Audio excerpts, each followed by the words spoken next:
The toll receipt printed at 2:47 p.m. on June 18, 2017. Kevin Marsh fed his card into the machine at the Interstate 84 rest area in Idaho, mile marker 71, and the paper curled out warm. His daughter Sarah folded it into her backpack without reading it. 8 minutes later, they merged back onto the highway. By sunset, Sarah would be gone. 11 years later, a county archivist named Laura Voss sat in a basement office in Boise scanning old toll records into a database. The machine beeped twice. She looked at the screen. 2 receipts. Same card number. Same timestamp down to the second. One from Idaho, one from a Montana station, more than 300 miles north. She clicked the Montana entry. The transaction log showed a note she'd never seen before. Search active case 2017 to 2019. Laura opened the state missing persons database. She entered the card number. One result, Sarah Elizabeth Marsh, age 14. Last seen June 18, 2017. Location Montana, Interstate 90 corridor. Status unresolved. She pulled the case file. Sarah had vanished during a family camping trip. The Marshes had stopped at a rest area in Idaho, then continued toward home. Somewhere along the route, Sarah disappeared. No witnesses, no body, no evidence. The search had lasted 8 weeks. Then the case went cold. Laura printed both toll receipts and pinned them side by side. Same card, same second. 2 states. She picked up the phone and called the Idaho State Police dispatcher. The dispatcher transferred her to Trooper Mike Hollis. He listened without interrupting. When she finished, he asked her to send him the scans. She did. He called back within the hour. "I remember this case," he said. "We worked it hard." The family swore they drove straight home from the campground. They stopped at the Idaho rest area for 8 minutes. Then they left. Sarah was with them when they arrived. When they got home to Boise 3 hours later, she was gone. "What about Montana?" Laura asked. The search focused on Idaho. The family never mentioned Montana. There was no reason to look there. Laura opened the Montana Highway Patrol case files. The search grid had covered a 15-mile radius around the Idaho rest area. Aerial surveys, ground teams, cadaver dogs, nothing. She pulled up a map and marked both toll stations. The Montana station was nearly 200 miles north, off the family's route home. She called Trooper Hollis back. "There was a second toll transaction," she said. "Montana, same time stamp as Idaho. If the card was used in Montana, someone was there." Hollis paused. "The card was never reported stolen. Kevin said it never left his wallet." "Then how did it log a transaction 300 miles away at the exact same second?" Willis didn't answer. Laura heard him typing. He came back a minute later. "I'm pulling the original case files. Give me 2 hours." Laura opened her email. A message from the Montana State Lab. She'd requested archived dashcam footage from that day. The lab had forwarded her to a civilian group called the Northwest Truck Cam Archive. She called the coordinator, a man named Roy Pitts. Roy searched his database. He found one file. A driver named Sandra Lim had submitted footage from June 18, 2017.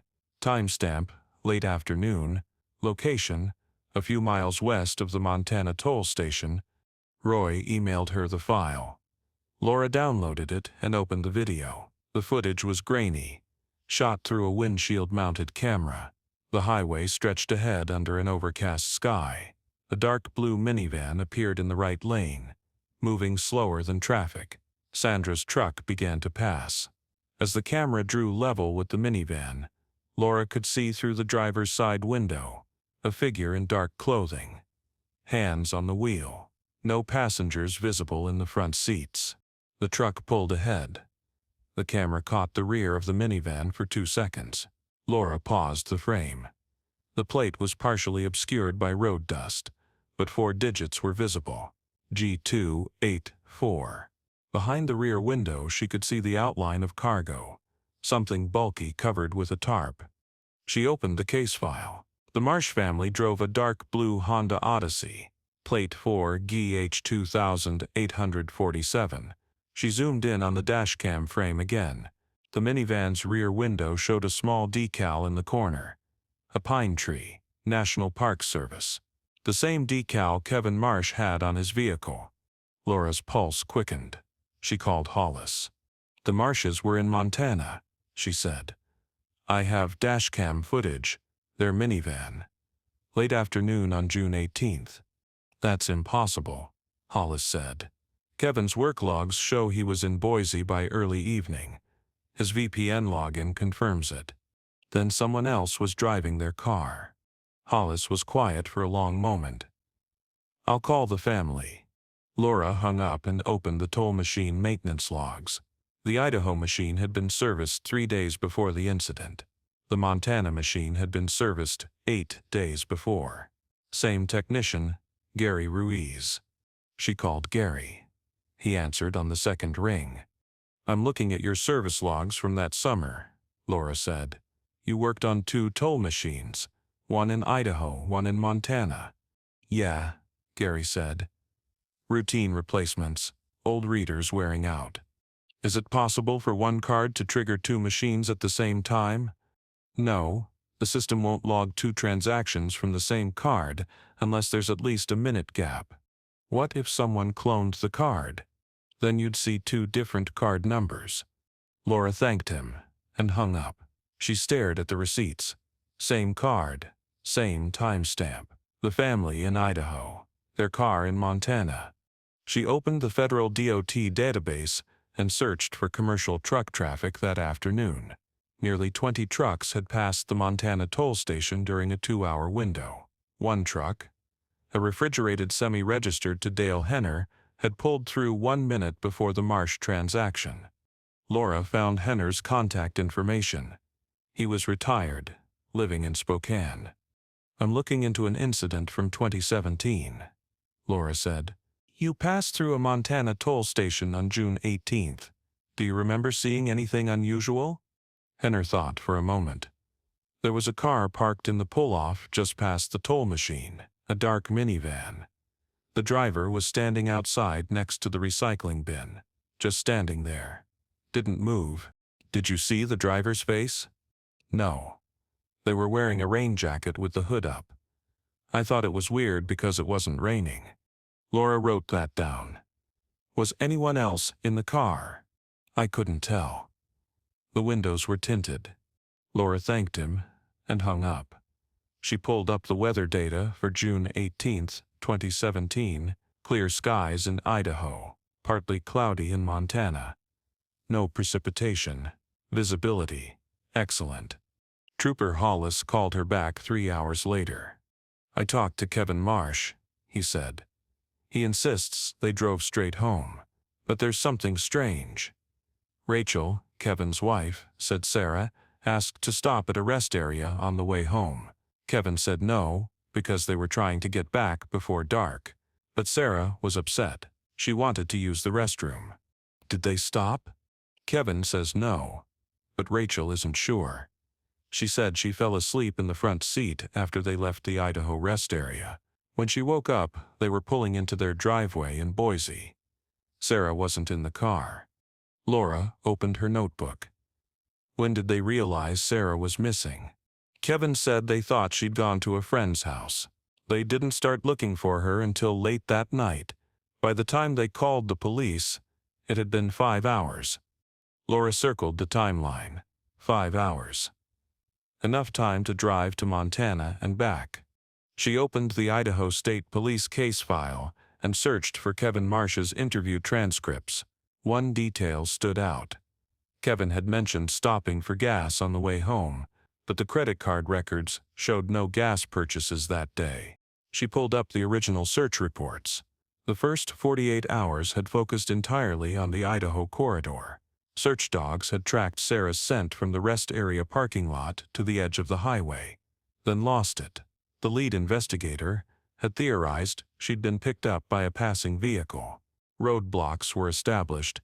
Every car traveling through the area that day was traced and cleared, but no one had thought to search Montana. Laura opened the weather satellite images from June 18, 2017. At the time, the Marsh family left the Idaho rest area. Cloud cover was building over the Montana border. By late afternoon, visibility in the rangeland had dropped below 3 miles. A brief rain shower had passed through the toll station area between the hours when the dashcam footage was recorded. The recycling bin debris, camping gear, torn fabric, would have been deposited during that narrow window. She called Hollis. Kevin said he stopped for gas, Laura said. But there's no record of it. He might have paid cash. Or he didn't stop for gas at all. Hollis paused. What are you saying? I'm saying Kevin's timeline doesn't match the evidence. Hollis exhaled. I'll re-interview him. Laura opened the toll machine transaction logs again. She scrolled through every entry from June 18th. Kevin Marsh's card was the only one that showed a duplicate timestamp, but there was something else. The Montana transaction showed a different amount, $2 instead of $1.50, a higher toll rate. She pulled up the Montana toll rate schedule. The $2 rate applied to vehicles towing trailers. Laura called the DMV and requested the Marsh family's vehicle registration. The Honda Odyssey wasn't registered for towing, but the case file mentioned Kevin owned a small utility trailer used for camping gear. She called Hollis. Did the family have a trailer with them? Laura asked. The case file doesn't mention it, but I can check with Kevin. Hollis called back 20 minutes later. Kevin said they left the trailer at home, but a neighbor saw it attached to the Odyssey the morning they left for the campground. Laura opened a satellite image of the Montana toll station. The pull-off was surrounded by open rangeland. No buildings, no trees, just grass and sagebrush stretching for miles. She zoomed in on the gravel lot, tire tracks, deep ruts, the kind left by a vehicle pulling a heavy load. She switched to archived images from the weeks following June 18, 2017. The tire tracks were still visible in late June. By early July, they'd faded. By August, they were gone, erased by wind and weather. If the search had extended to Montana during those first critical weeks, investigators would have found them. But by the time Laura was looking at the evidence 11 years later, the tracks existed only in satellite records. She called the Montana Highway Patrol and requested access to archived toll station footage. The request came back denied. The station had no cameras, but the archives included maintenance reports. She opened the file for June 18, 2017. A contractor had noted debris in the recycling bin, camping gear, torn fabric, a broken tent pole. The note was timestamped at 4:15 p.m., less than 2 hours after the Marsh toll transaction. Laura cross-referenced the contractor's route log. He'd been repairing highway markers along Interstate 90 that afternoon. His work truck had passed through the toll station twice, once heading east at 2:30 p.m., once heading west at 4:10 p.m. On the second pass, he'd stopped to empty the recycling bin. The debris he'd noted hadn't been there earlier. She called the contractor. His name was Tom Cross. He was still working for the Montana DOT. I'm looking into an incident from 2017. Laura said, You filed a maintenance report about debris at a toll station. Do you remember it? Tom thought for a moment. Yeah, camping stuff. Looked like someone had a bad trip and just dumped their gear. We see that sometimes. Was there anything unusual about it? The fabric was torn pretty bad, like it had been ripped, not cut, and there was a tent pole, bent at a weird angle. I remember thinking someone must have been in a hurry. Laura wrote that down. Did you report it to anyone besides maintenance? No. It was just trash. I figured someone would pick it up eventually. Laura thanked him and hung up. Laura printed the report and pinned it next to the receipts. Then she called Hollis. Someone dumped camping gear at the Montana station on June 18th, she said. The same day Sarah disappeared. Hollis was quiet. Then, I'm driving to Montana. I want to see the site. Laura stayed on the line. She heard the click of his truck door. The engine started. Hollis drove for nearly an hour. Then he stopped. I'm here, he said.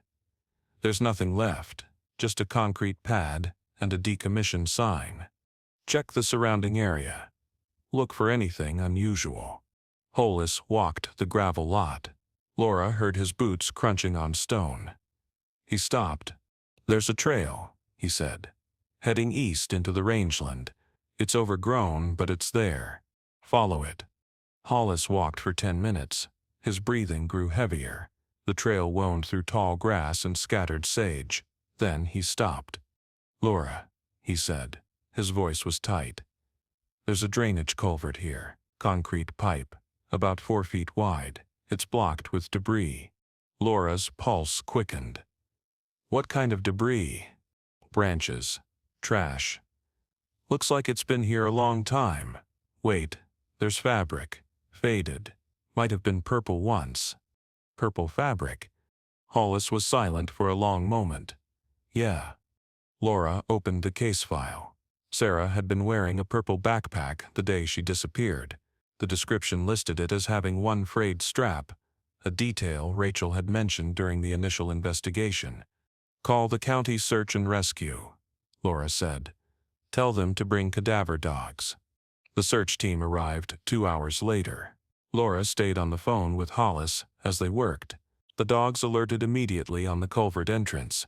The team photographed the site, then began clearing the debris, branches, plastic bags, a rusted camping lantern, and deeper in a purple backpack with one strap completely detached. The crew entered the pipe with lights and cameras. Hollis narrated what he could see on their monitor feed. The pipe extended about 50 feet before narrowing to a maintenance grate. Halfway in, the team stopped.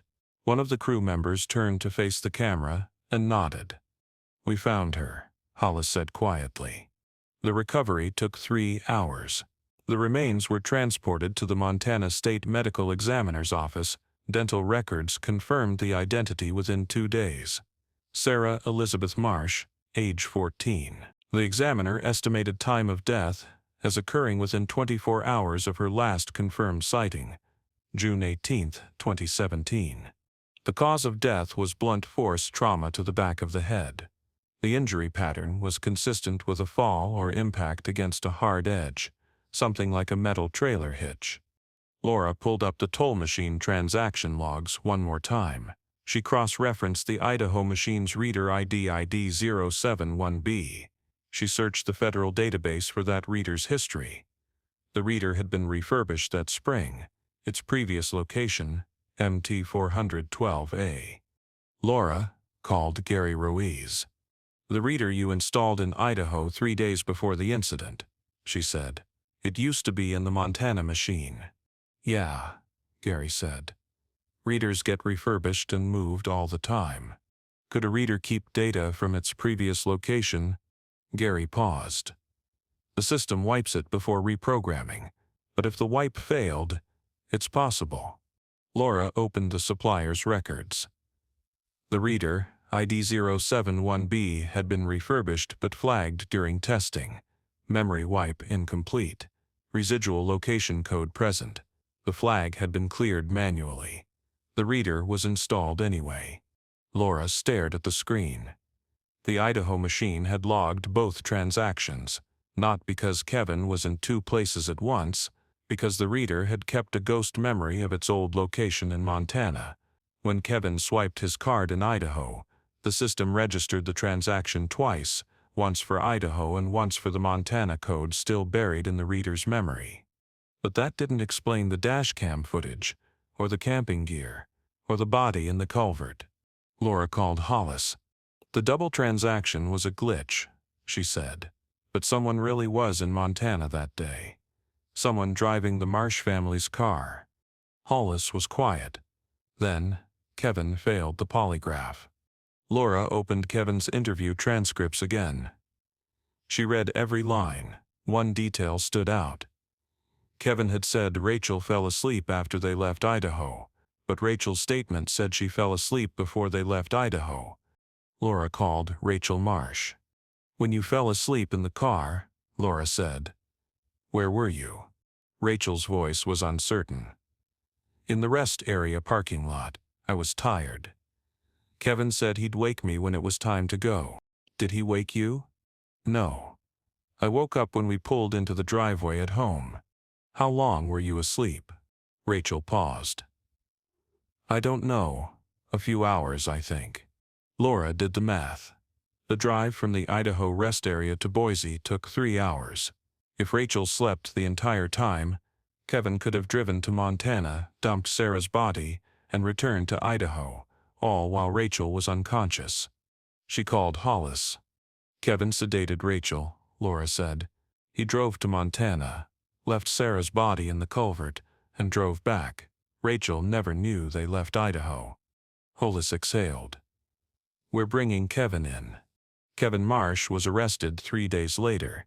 In his garage, investigators found a bottle of sedatives prescribed to Rachel, half empty. The prescription date was June 15, 2017, 3 days before Sarah disappeared. Kevin had picked it up from the pharmacy but never told Rachel. She'd assumed the doctor had decided against prescribing anything for her sleep issues. The search team also found a trailer hitch with fresh scratches that matched tool marks in Kevin's garage. Forensic testing revealed microscopic traces of Sarah's DNA on the hitch coupling. The camping tarp stored in the trailer showed purple fibers that matched Sarah's backpack exactly, not just the color, but the specific weave pattern and synthetic composition. Kevin's cell phone records revealed something else. At 3:47 p.m. on June 18, 2017, exactly 1 hour after the Montana toll transaction, Kevin had searched for drainage systems, Interstate 90 Montana, and rural culvert locations. The searches had been deleted from his browser history, but the phone company's metadata still held the records. Kevin's story unraveled quickly under interrogation. He'd argued with Sarah at the Idaho rest area. She wanted to stay another night at the campground. He refused. He had work the next morning. Sarah threatened to run away. She said she'd call her friends to pick her up. Kevin lost his temper. He grabbed her arm. Sarah pulled away and stumbled backward, striking her head on the trailer hitch. She collapsed. Kevin checked for a pulse. There was none. He panicked. He couldn't call for help. How would he explain what happened?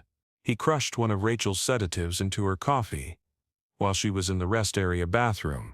By the time they got back on the road, Rachel was already drowsy. She fell asleep before they reached the Montana border. Kevin drove north. He pulled off at the Montana toll station, used his card to get through, and followed the service road into the rangeland. He found the drainage culvert less than a mile from the highway. He carried Sarah's body into the pipe. He tore up the camping gear to make it look like vandalism, dumped it in the recycling bin, and drove back to Idaho. Rachel woke up as they approached Boise. Kevin told her Sarah must have run away while they were at the rest area. For 11 years, Rachel believed him. The toll receipt, the ghost transaction, had been the first crack in Kevin's story, the glitch that refused to stay buried. Laura filed her final report with the Idaho State Police. She included the toll receipts, the dashcam footage, the refurbished reader's history, and the search team's findings. She recommended a full audit of all toll machines that had received improperly wiped readers. 3 weeks later, the state issued a bulletin to all toll operators. The supplier updated their protocols. Every refurbished reader now goes through a triple wipe process before reprogramming. Laura kept a copy of the 2 toll receipts in her desk drawer. Same card number. Same time stamp. 2 locations. A ghost in the machine. A memory that refused to die. And because of it, Sarah Marsh's family finally had answers. Years later, when the prosecutor tells the story, he always ends it the same way. A machine remembered what a father tried to forget.